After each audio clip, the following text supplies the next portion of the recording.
इस प्लेन हादसे में फ्लाइट अटेंडेंट पिंकी माली की भी मौत हुई है और परिवार में उनकी मौत की खबर सुनने के बाद लोग गमजदा हैं और मातम पसरा हुआ है। सुनिए परिवार वाले क्या कह रहे हैं। फ्लाइट अटेंडेंट पिंकी माली के घर पर मातम छाया हुआ है। मुंबई के जिस घर में पिंकी के पिता रहते हैं वहां मातम पसरा है। अजीत पवार का जिस प्लेन में एक्सीडेंट हुआ, जो प्लेन क्रैश हुआ, उसमें एक केबिन अटेंडेंट पिंकी माली भी थी। पिंकी माली का ये घर है। पिंकी माली है, उनके पिता शिव कुमार माली वो और उनका जो परिवार है वो यहाँ पर रहता है। पिंकी माली शादी के बाद ठाणे शिफ्ट हो गई हैं और ठाणे में उनके पति और उनका परिवार रहता है, लेकिन जो उनका मायका है वहाँ पर हम आए हैं और ये जो मायका है यहाँ पर हम देख सकते हैं सेंचुरी हाइट बी सहकारी गृह निर्माण संस्था, एक यहाँ पर नोटिस लिखा गया है और नोटिस में ये साफ तौर पर ये कहा गया है कि जो पिंकी माली हैं उनका यहाँ पर निधन हुआ है। पिंकी माली के पिता ने कहा उन्हें टीवी से खबर मिली कि बच्ची की मौत हो गई। अजीत दादा के बारे में सुना, हम लोग टीवी में लगाए तो ब्रेकिंग न्यूज में पिंकी माली करके अटेंडेंट आया, तब हम लोगों को मालूम पड़ा कि मेरी लड़की भी मैं ये कर दिया। अजित पवार का आज अंतिम संस्कार होगा। बारामती में सुबह 11 बजे अंतिम संस्कार होगा। अंतिम संस्कार से पहले निकलेगी अंतिम यात्रा भी। अंतिम दर्शनों के लिए बारामती में जमा है समर्थकों का हुजूम। तो पार्थिव शरीर को अंतिम दर्शन के लिए रखा गया है और आज ही अंतिम संस्कार होगा, लेकिन पहले अंतिम यात्रा अजित पवार की निकाली जाएगी।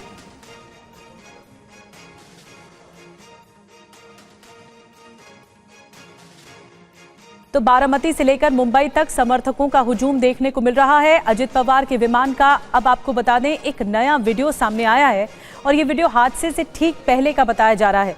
ये वीडियो हम अब आपको दिखाने जा रहे हैं।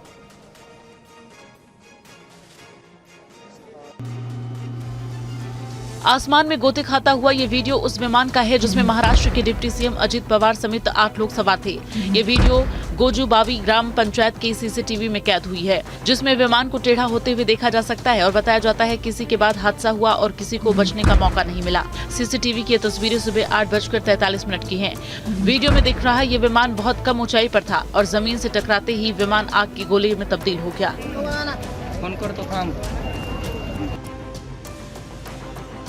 और महाराष्ट्र के बारामती में जिस जगह पर प्लेन क्रैश हुआ था वहां जांच एजेंसियों का आने का सिलसिला जारी। टीवी 9 संवाददाता कुमार कुंदन की ये ग्राउंड रिपोर्ट। बारामती में एयरक्राफ्ट को क्रैश हुए लगभग 24 घंटे होने को आ रहे हैं। ठीक उसी जगह पे अभी भी अधिकारियों के पहुंचने का तांता लगा हुआ है।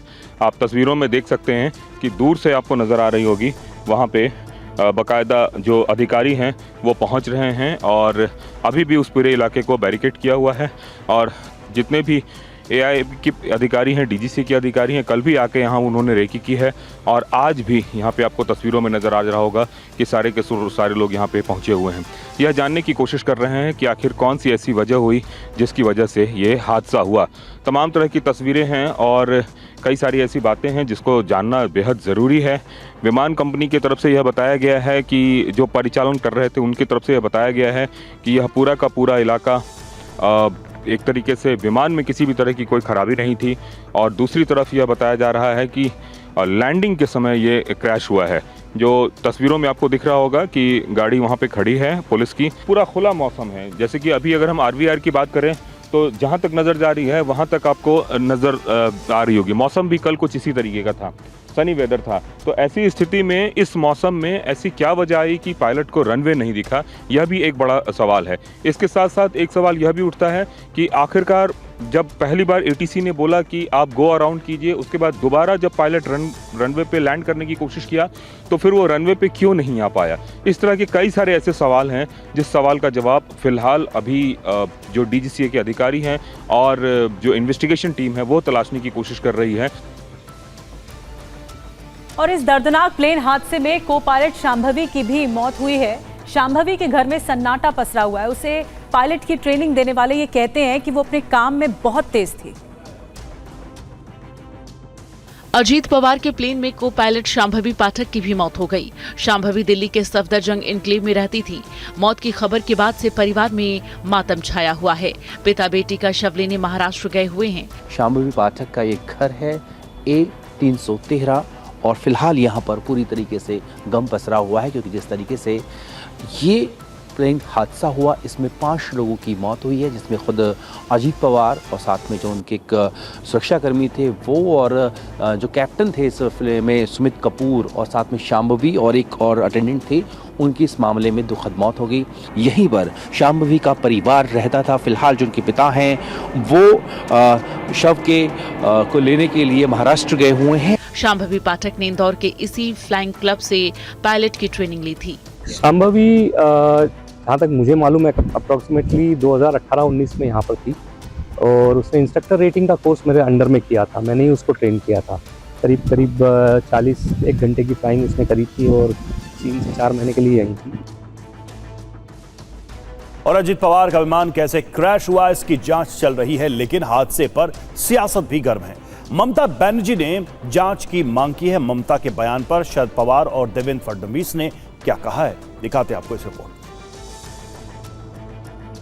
महाराष्ट्र के डिप्टी सीएम अजित पवार के प्लेन क्रैश में निधन से सियासी गलियारों में सन्नाटा छाया हुआ है।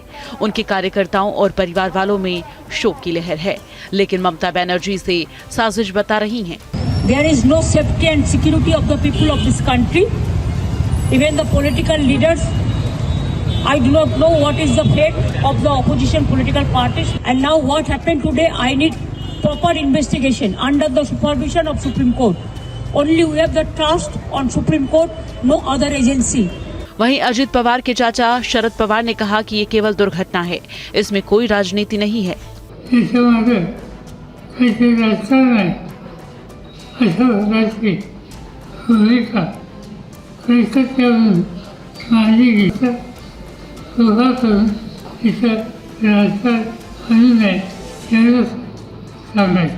वहीं देवेंद्र फडणवीस ने ममता के बयान को ओछी राजनीति बताया है।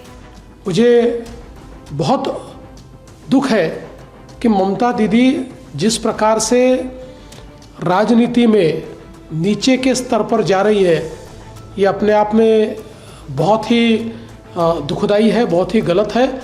इस प्रकार का बयान उनको नहीं देना चाहिए था।